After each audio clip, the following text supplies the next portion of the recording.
शिमला शैल की बहार जिसने आँखों से नहीं देखी उससे हम अब क्या कहें। 20वीं शताब्दी का यंत्रवत भौतिक बल प्रतापी यूरोप के श्वेत दर्प के सम्मुख आज्ञाकारी कुत्ते की तरह दुम हिलाता है। फिर शिमला शैल पृथ्वी के एकमात्र अपशिष्ट साम्राज्य की नखरेदार राजधानी है, जहाँ बैठकर दूध के समान सफ़ेद और रमणी के समान चिकने सफाचट मुख वाले परंतु बहादुर साहब लोग तुषार और शीतल वायु के झोंकों का अखंड आनंद लेते हुए लुओं में झुलसते हुए अस्थि चविष्टि भारत के 33 करोड़ मनुष्यों पर हुक्म चलाते हैं, जिनकी असली तलवार गहना और कलम है। वे जो ना करें सो थोड़ा। ग्रीष्म की प्रचंड धूप में घोड़े की पीठ पर लोहा लेने वाले भारत के नृपतियों के वंशधर भी गोरी मिसों के हाथ की चाय पीने का लोभ संवरण न कर अपनी निरीह अधम प्रजा को लुओं में झुलसते छोड़ ग्रीष्म में शिमला शैल पर जा पहुँचते हैं। वहीं शिमला शैल अपनी मनोरम घाटियों, हरी भरी पर्वत श्रृंखलाओं के पीछे सुदूर आकाश में हिमालय के श्वेत हिमपूर्ण शिखरों को जब सुनहरे धूप में दिखाता है, तब नैसर्गिक शोभा का क्या कहना है। फिर प्रकांड धवल अट्टालिकाएं जहाँ तड्डामिनी सुंदरी अधम दासी की तरह सेवा करती हैं, जब सुरा और सुंदरियों से परिपूर्ण है, तब इस प्रतापी ब्रिटिश छत्र छाया में अभयदान प्राप्त महाराजाधिराजों और राजराजेश्वरों को अब और क्या चाहिए। दिन रात सुरा सुंदरी और प्रभु पद वंदन में उनकी ग्रीष्म इस तरह बीत जाती है जैसे किसी नवदंपति की सुहागरात। अजी एक बार बिजली की असंख्य दीपमालाओं से आलोकित उन प्रसादों में इन नरपुंगवों को लैवेंडर से सरोवर वस्त्रों वाली अधनंगी मिसों के साथ कमर में हाथ डाले थिरक थिरक कर नाचते तो देखिए, और उसके बाद झुक झुक कर उनके सामने जिम्नास्टिक की जैसी कसरत करते और विनयांजलि भेंट करते और बदले में कर पल्लव का चुंबना धिक्कार और सहारा देकर उठाने की सेवा का भार। इससे अधिक प्रारब्धानुसार बस अब कुछ न कहेंगे। सन 1608 का सुंदर प्रभात था। मई मास समाप्त हो रहा था। भारतवर्ष ज्वलंत उत्ताप से भट्टी बन रहा था और शिमला शैल पर वह प्रभात सुंदर शरद के प्रभात की भांति निकल रहा था। एक 10 वर्ष की बालिका एक तितली को पकड़ने के प्रयत्न में घास पर दौड़ धूप कर रही थी। उसके शरीर पर जरी के काम की सलवार, एक ढीला रेशमी पंजाबी कुर्ता और मस्तक पर अतलस का दुपट्टा था जो अस्त व्यस्त हो रहा था। बालिका सुंदरी तो थी, पर कोई अलौकिक प्रभा उसमें न थी, परंतु उसके ओष्ठ और नेत्रों में अवश्य एक अद्भुत चमत्कार था। सुंदर स्वस्थ और सुखद जीवन ने जो मस्ती उसके इस बाल शरीर में भर दी थी, उससे यौवन के निकट भविष्य आक्रमण के पूर्व रूप ने कुछ और ही रंग दे रखा था। वह मानो कभी आपे में न रहती थी, वह सदा बिखरी रहती थी। उल्लास, हास्य, विनोद और मस्ती, यही उसका जीवन था।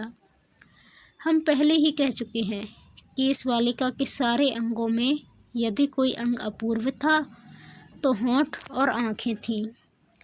हम कह सकते हैं कि मानो उसके प्राण सदैव इन दोनों अंगों में बसे रहते थे। वह देखती क्या थी, खाती थी। बहुत कम उसकी दृष्टि स्थिर होती थी, पर क्षण भर भी यदि वह किसी को देखती तो कुछ बोलने से प्रथम 1-2 बार उसके होंठ फड़कते थे। उफ, कौन कह सकता है कि उन होंठों के फड़कते ही उन नेत्रों से जो धारा निकलती थी उसमें कितना मध हो सकता था। पृथ्वी पर कौन ऐसा जंतु होगा कि जो उन नेत्रों के अधीन न हो जाए और उन होठों की फड़कन के गंभीर गर्त में छिपे निनाद को अर्थ सहित समझने का अभिलाषी न हो।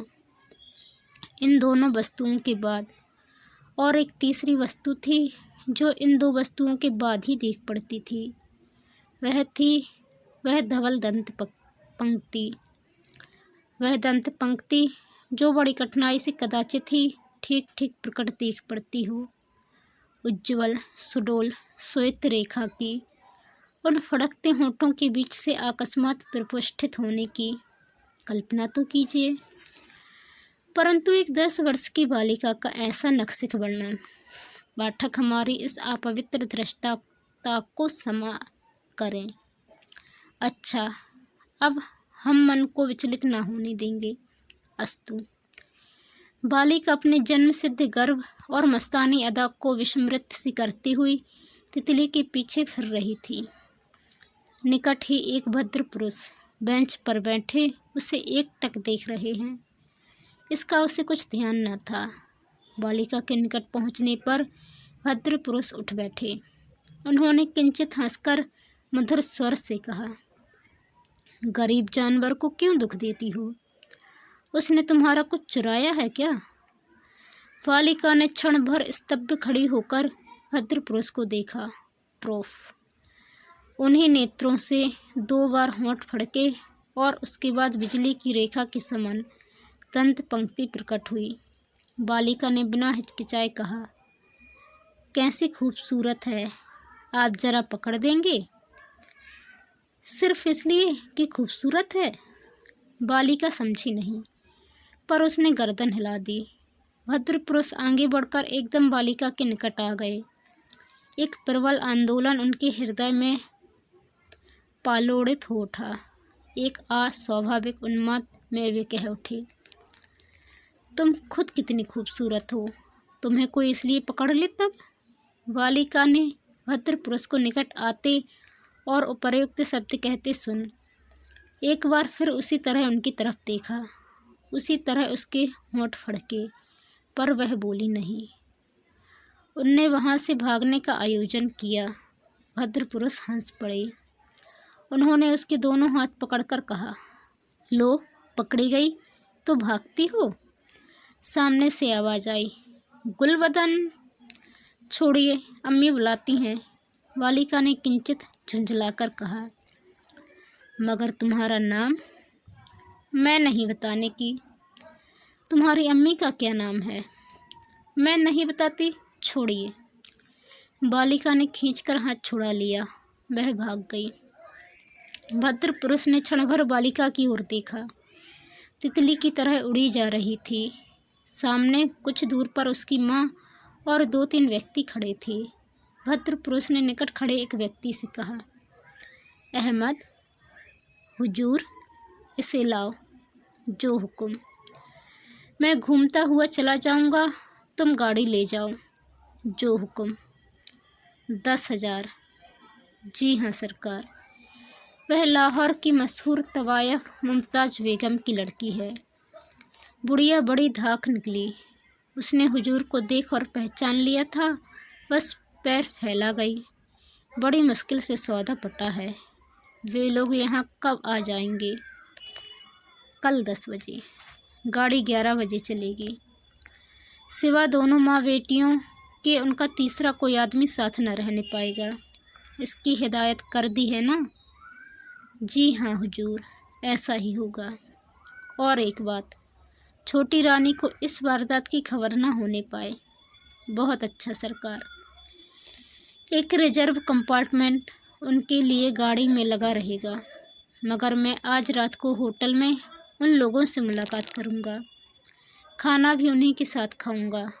एक रिजर्व कमरे और स्पेशल खाने का बंदोबस्त भी कर लो। तुम खुद ही चले जाओ, फ़ोन में मत कहो, जिससे कानों का किसी को खबर ना हो। ठीक 9 बजे, समझे?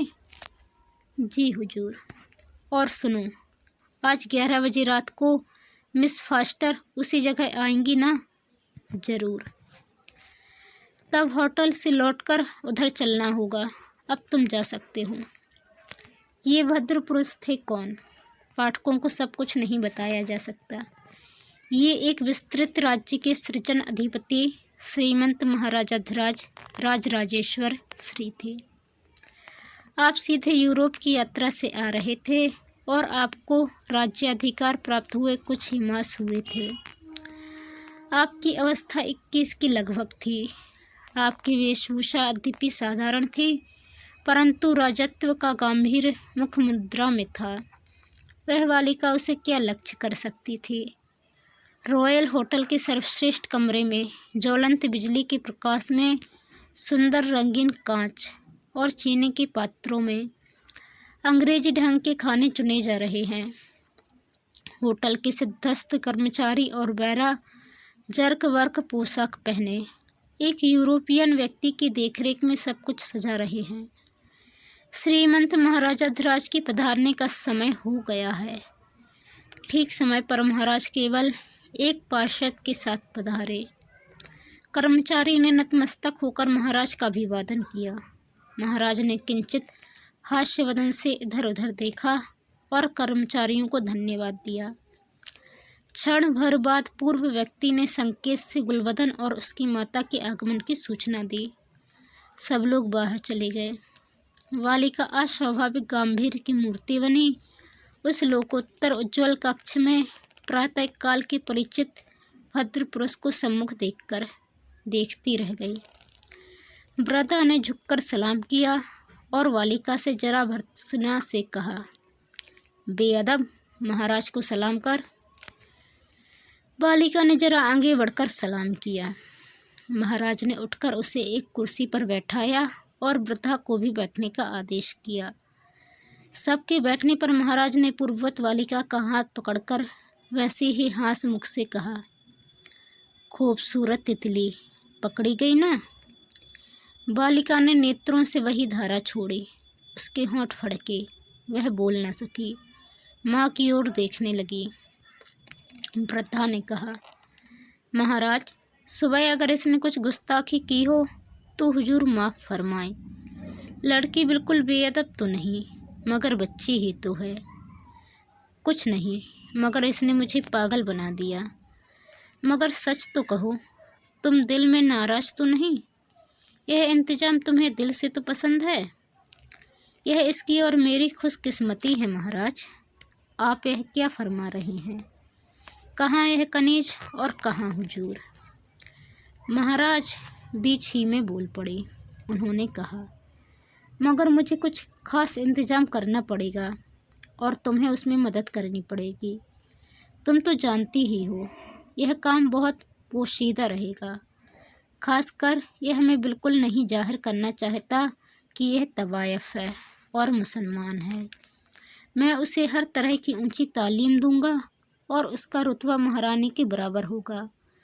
अभी 5 साल उसे तालीम पाने का वक्त है। तुम्हें तब तक वहीं उसके साथ रहना पड़ेगा। शहर के बाहर एक परास्ता कोठी में तुम लोगों के ठहरने का बंदोबस्त कर दिया जाएगा।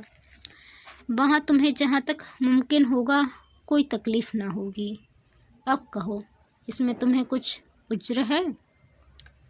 मुतलक नहीं हुजूर, मगर मेरा वहाँ रहना कैसे मुमकिन हो सकता है? सरकार को शायद पता नहीं, मेरा निजी खर्च 2000 रुपये माहवार है। वह तुम्हें मिलेगा। तब हुजूर के हुक्म को कैसे टाला जा सकता है? तुम लोगों को हिंदू लिबास में रहना पड़ेगा और क्या क्या कैसे कैसे किया जाएगा, यह हिदायत कर दी जाएगी। उम्मीद है समझदारी और होशियारी से काम लोगी। सिर्फ तुम दोनों माँ बेटियाँ चलोगी। तुम्हारा अपना एक भी नौकर ना जाने पाएगा, समझी? जो इरशाद हुजूर। तब बातचीत खत्म हुई। अब बेतलकीफ़ी से खाना खाओ पियो। मगर एक बात, इससे भी इसका क्या नाम है? गुलबदन। इधर तो आओ प्यारी गुलबदन। इतना कहकर उन्होंने बालिका का हाथ पकड़कर अपनी ओर खींच लिया। फिर वही दृष्टि और वही उत्फुल्ल होठों की फड़कन। महाराज ने अधीर होकर बालिका का प्रगाढ़ चुंबन ले लिया। बालिका छटपटाकर महाराज के कर पास से भागी। वृद्धा ने घटना देखी अनदेखी करके खाने का आयोजन किया। बालिका ने कहा, अम्मी चलो। ठहरो बेटी, महाराज की दावत में हम लोग आए हैं, फिर बिना खाना खाए कैसे जा सकते हैं? बैठो और महाराज से हुक्म लेकर खाना खाओ। बालिका चुपचाप बैठ गई। उसने महाराज की ओर झांककर भी ना देखा। खाना खत्म होने पर तत्काल माँ बेटी उठ खड़ी हुई। माता के आदेश से भयभीत सी होकर गुलवदन ने सलाम किया और चल दी। इसी समय नौकर ने महाराज के कान में कहा, महाराज, मिस फास्टर ड्राइंग रूम में सरकार की प्रतीक्षा कर रही हैं। महाराज उन्मत्त की भांति उधर लपके। श्रावण की नन्ही फुहारों से भरी हुई ठंडी हवा के झरोके ग्रीष्म की ज्वलंत ऊष्मा सहने के बाद कैसी प्रिय प्रतीत होते हैं। मन कैसा मत्त मयूर सा नाचने लगता है, यह कैसे कहा जाए। नन्ही फुहारों के साथ हवा के झोंके भीतर घुस रहे थे। बालिका एक मशनत के सहारे बढ़िया विलायती कालीन पर जरदोजी के काम की बहुत महीन और बहुमूल साड़ी पहने स्थिर बैठी थी। उसकी वह बाल सुलभ चंचलता जो मनुष्य का मन अपनी ओर हठात खींच लेती थी, इस समय उसमें ना थी। उसके सम्मुख एक वृद्ध पुरुष अपनी सफ़ेद दाढ़ी को बीच में से चीरकर कानों पर चढ़ाए बड़ा सा सफ़ेद साफा बांधे दुजानू बैठे थे। उनके हाथ में तंबूरा था। वे एमन कल्याण के स्वरों को अपने कंपित वृद्ध कंठ से निकाल उंगली के आघात से तंतुवाद्य पर घोषित कर रहे थे। तत्क्षण ही बालिका को उनका अनुकरण करना था। वह उसके मस्तिष्क से पर भारी भार था। बालिका उन सुंदर सुखद झोंकों से जरा भी विचलित न होकर व्रत के मुख से निकलते और तंबूरे के तारों से टकराते स्वरों को मनोयोग से सुन रही थी।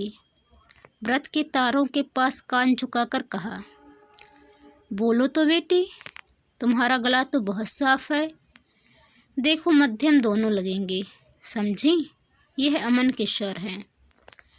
बालिका का भीत कंपित स्वर, उसकी माधुरी मूर्ति और कोमल कंठ उस अंतस्तगत सूर्य की बरसाती प्रभा में मिलकर गजब कर गया। व्रत पुरुष तंबूरे पर झुककर मूर्छना के साथ ही वाह कर गए। उसी कक्ष में एक गद्देदार आराम कुर्सी पर श्रीमंत महाराजा धिराज एक खिड़की से आती उन्मुक्त वायु का पूरा स्वाद ले रहे थे। बढ़िया फ्रांस की बनी सुगंधित सिगरेट को एक और फेंक वे उठकर बालिका को घूरने लगी। बालिका ने उस ओर देखा। बीच ही में उसका तार टूट गया। वह चुप हो गई। महाराज ने आकर उसके दोनों हाथ पकड़कर उठा लिया। उन्होंने कहा, उस्ताद जी, बस अब आज और नहीं, आप जाइए। व्रत पुरुष झटपट उठकर अभिवादन करके चल दिए। उन्हें इस कठिन अवस्था में भी बालिका ने मस्तक झुकाकर प्रणाम किया। महाराज ने बालिका को दोनों हाथों में उठाकर कहा, गुलवदन, तुम कब प्रोफ, कब कब कब। उन्होंने उससे उसी उत्फुल्ल होंठ को चूम लिया और कसकर छाती से लगा लिया। बालिका मानो मूर्छित हो गई। वह शिथिल गात्र निष्पन्द गति से उनके अंक से खिसकने लगी। महाराज ने उसे कोच पर लिटा दिया। बालिका धीरे से उठकर अपने वस्त्र संभालने लगी। महाराज ने कहा, गुलबदन, तुम कितने दिनों में बड़ी हो जाओगी। गुलबदन महाराज का मतलब न समझकर नीचे नज़र किए खड़ी रही। महाराज ने कहा, कैसी ठंडी हवा चल रही है, तुम्हें अच्छा लगता है? बालिका ने स्वच्छ आंखें ऊपर को उठाकर कहा, जी हाँ। तुम्हें मालूम है तुम्हारा नाम क्या रखा गया है? जी हाँ। क्या भला? गुलाब बाई। बालिका के मुख पर हास्य रेखा दौड़ गई और एक बार बालिका का मुख चुंबन करके महाराज ने उसे दूसरे कमरे में भेज दिया। उन्मत्त यौवन धीरे धीरे आया और एकदम आक्रांत कर गया। पीले रंग पर लाली और चमक, गुलाबी प्रभा पर माणिक की चमक एक अभूतपूर्व रंग दिखा रही थी। किसी पर दृष्टि पड़ते ही कुछ क्षण निमेष देखना और फिर उत्फुल्ल होठों का फड़कना, यह बाल्यकाल का स्वभाव इस गदराए हुए यौवन पर बिजली गिरा रहा था। महाराजा ध्रुज की आंखों में गुलाब, नस नस में गुलाब, जीवन और मृत्यु में गुलाब थी। गुलाब को विलास और ठाट बाट के जो सुख प्राप्त थे वे पाश्चात्य जीवन के विलासी के लिए कल्पना की वस्तु नहीं। वह महाराज के 9 राजप्रसादों में से किसी को किसी समय अपनी इच्छा अनुसार जिस प्रकार चाहे इस्तेमाल कर सकती थी। सैकड़ों दास दासियाँ उसकी आज्ञा वह चाहे जैसी हो पालन करने और उसके सुख रक्षार्थ उसकी सेवा में रहती थीं। जो कुछ वह चाहती थी परिणाम और धन व्यय का विचार बिना किए तत्काल प्रबंध किया जाता था। उसके चित्रमयी वस्त्र विशेष करके रेशम और मखमल के अचिंत्य रूप से अमूल्य और बढ़िया होती थी और वह कश्मीर तथा बनारस में विशेष रूप से तैयार किए जाते थे। उसका जेवर कई लाख रुपयों की कीमत का था। कुछ तो उसके लिए पेरिस से मंगाए गए थे। एक उपयुक्त तथा सुखमोगमयी रोल्स रॉयल मोटर गाड़ी सदैव उसकी सेवा में रहती थी, जिस पर वह संध्या और प्रातःकाल की सैर करने बाहर निकलती थी। उसकी दूर की यात्रा के लिए महाराज की स्पेशल ट्रेन में उसके लिए सदैव एक कमरा रिजर्व किया जाता था। ऐसे दुर्लभ राजसुख उस बालिका को उसके यौवन के प्रारंभ में नसीब हुए। केवल उस दृष्टि और उन फड़कते होठों के बदले 10 वर्ष व्यतीत हो गए। दिल्ली स्टेशन पर खूब धूम थी। किसी राजा की स्पेशल ट्रेन आ रही थी। हाँ लगा रहे, रुक जाओ।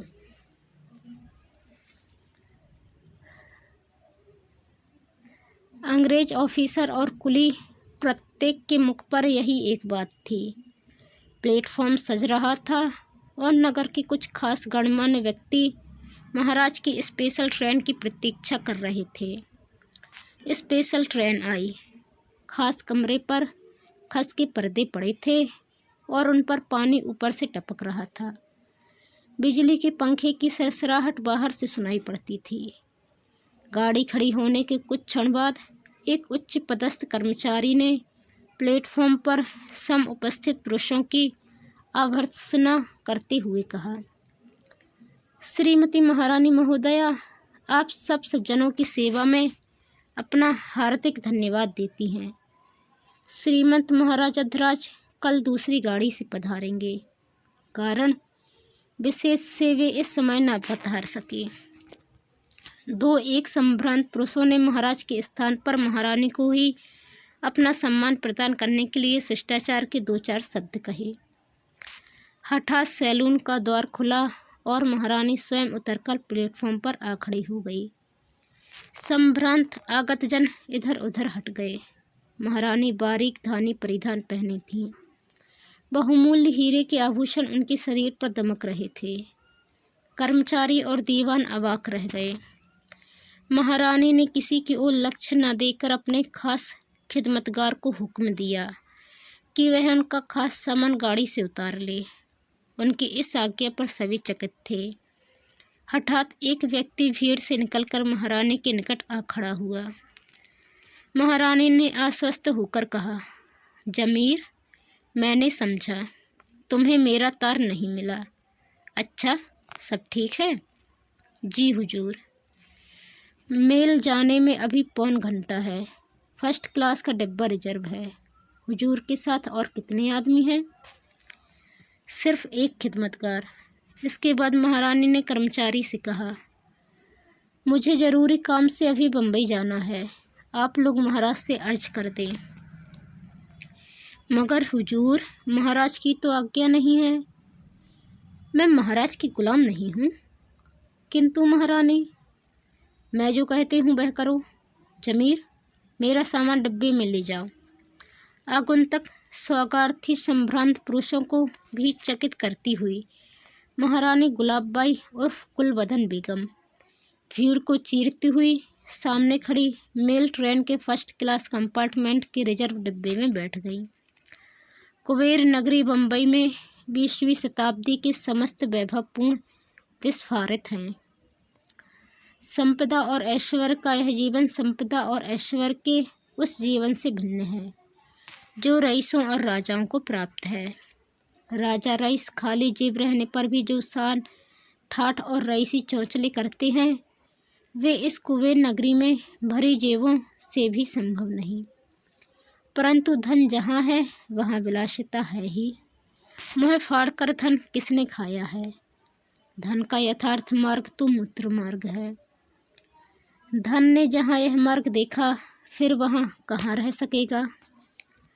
एक सजी हुई अट्टालिका में एक सुंदर किंतु जरा भारी शरीर का युवक कोंच पर पड़ा प्यासी आंखों से सामने हारमोनियम पर उंगली फेरती हुई सुंदरी के मुख और उभरे हुए अधढके शरीर को देख रहा है। शराब का प्याला और सुगंधित शराब का पात्र उसके निकट है। रह रहकर वह मद्यपान कर रहा है। यह सब है, पर गाने का रंग नहीं जमता। विकल होकर सुंदरी ने बाजा एक ओर सरका दिया। वह थककर एक कोच पर गिर पड़ी। युवक ने दौड़कर कहा, क्या तबीयत अच्छी नहीं प्यारी? नहीं, मुझे जरा चुप पड़ी रहने दो। पर मुझसे नाराज तो नहीं हो? नहीं, मगर मुझसे जरा देर बोलो मत। युवक स्तब्ध हुआ। सुंदरी दीवार की ओर मुख करके लेट गई। वह सोच रही थी, यह कैसा प्रारब्ध भोग है। हे परमेश्वर, मैं कहाँ से कहाँ आ गिरी। भाग चक्र भी कैसा है, उसमें और इसमें कितना अंतर है। पर जो हो गया वह तो अब लौट नहीं सकता। परंतु उसके मुख से एक सांस निकली। वह तड़प उठी। युवक ने उठकर उसका सिर गोद में लेकर कहा, गर्मी के कारण तुम्हारी तबीयत खराब हो गई है। चलो जरा समुद्र के किनारे घूम आए, गाड़ी बाहर है ही। सुंदरी सहमत हुई। क्षण भर में गाड़ी उन्हें लेकर हैंगिंग गार्डन की ओर उड़ रही थी। हठात एक मोटर बड़े जोर से टकरा गई। ड्राइवर के हजार सावधानी करने पर भी युवक औंधे मुँह गिर पड़े। सुंदरी ने सामने की मोटर में बैठे व्यक्तियों को देखा। उसके मुख से चीख निकल गई। वह सहम कर सीट पर चिपक गई। एक व्यक्ति ने ललकार कर कहा, नाक काट लो। उसके हाथ में रिवॉल्वर था। दूसरा व्यक्ति धीरे धीरे मोटर की ओर बढ़ा।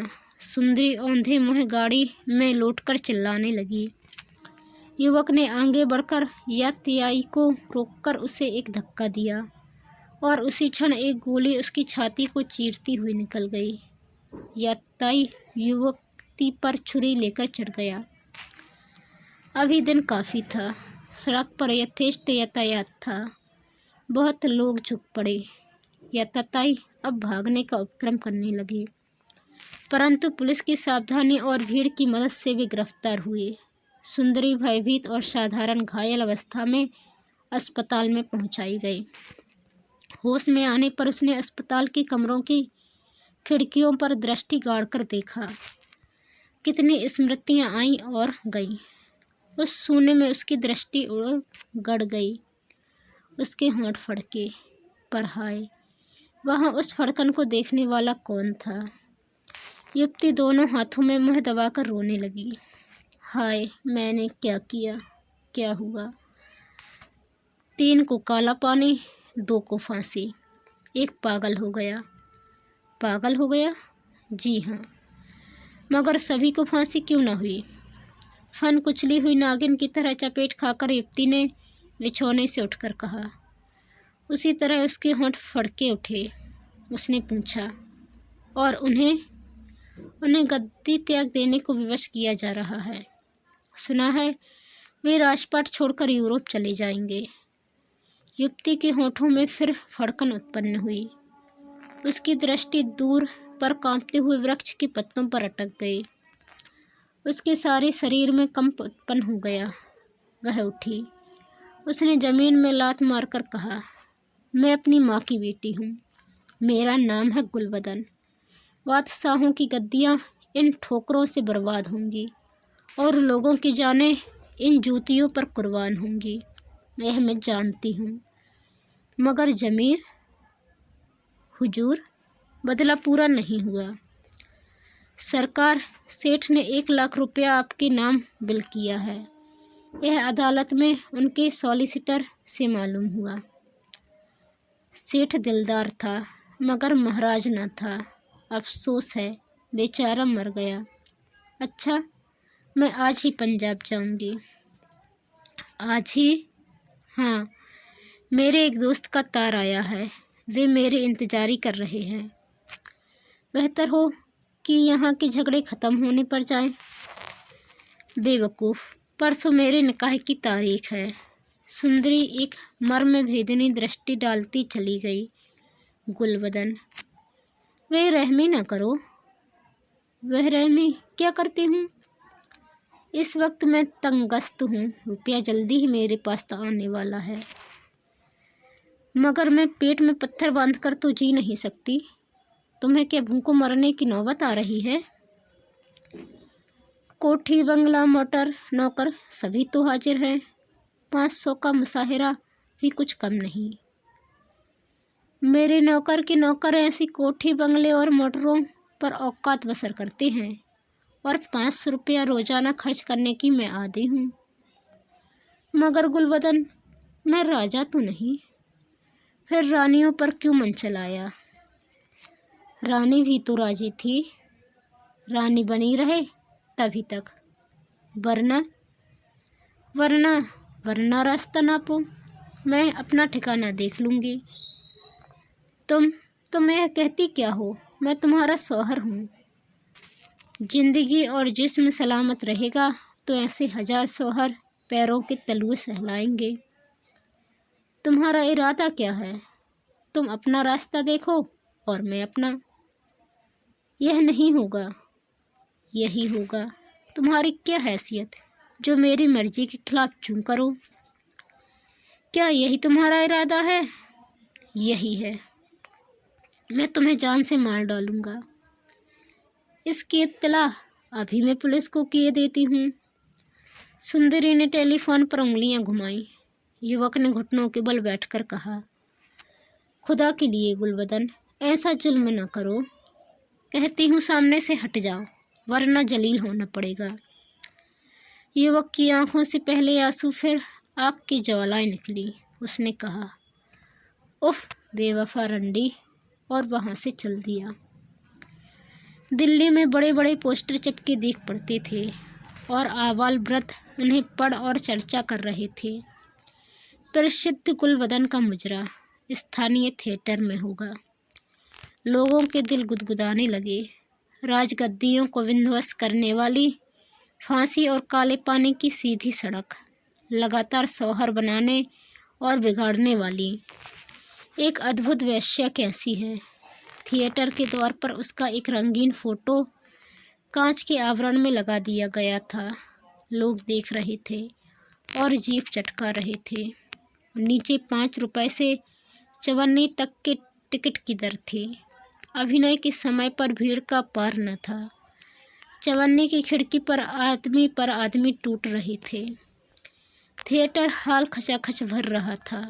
क्षण क्षण में तालियों की गड़गड़ाहट के मारे कान के पर्दे फटे जाते थे। लोग तरह तरह का सुर कर रहे थे। यकायक सैकड़ों बत्तियों का प्रकाश जगमगा उठा और वह पुराना सौंदर्य नए वस्त्रों में सजकर सम्मुख आया। वह स्त्री जो राजपरिवार की महारानी का पद भोग चुकी थी, जिसे सभी संपदाएं तुच्छ थी, आज अपने सौंदर्य को इस तरह खड़ी होकर चवन्नी वालों को बिखेर रही थी। देखने वाले दहल रहे थे। धीरे धीरे उसने गाना शुरू किया। साजिंदों ने गत मिलाई। चवन्नी वालों ने शोर किया, जरा नाच कर बताना वी साहेब। शोर बढ़ता गया। क्षोभ, गिलानी और लज्जा से गुलबदन बैठ गई। एक सहृदय पुरुष ने सिर हिलाकर कहा, वाहिरी वेश्या, और वे बाहर निकल आए। वे दूर तक कुछ सोचते सोचते और रंगमंच का शोर सुनते अंधकार में वेश्या के व्यक्तित्व पर विचार करते चले जा रहे थे। पृथ्वी पर कौन इस तरह इस शब्द पर कभी विचार करने का ऐसा अवसर पाएगा? दोस्तों आपको कहानी कैसी लगी कमेंट कर ज़रूर बताएं। चैनल पर नए आए हैं तो प्लीज़ चैनल को सब्सक्राइब कर बेल आइकन को क्लिक कर दें और वीडियो को लाइक व शेयर भी ज़रूर करें। धन्यवाद।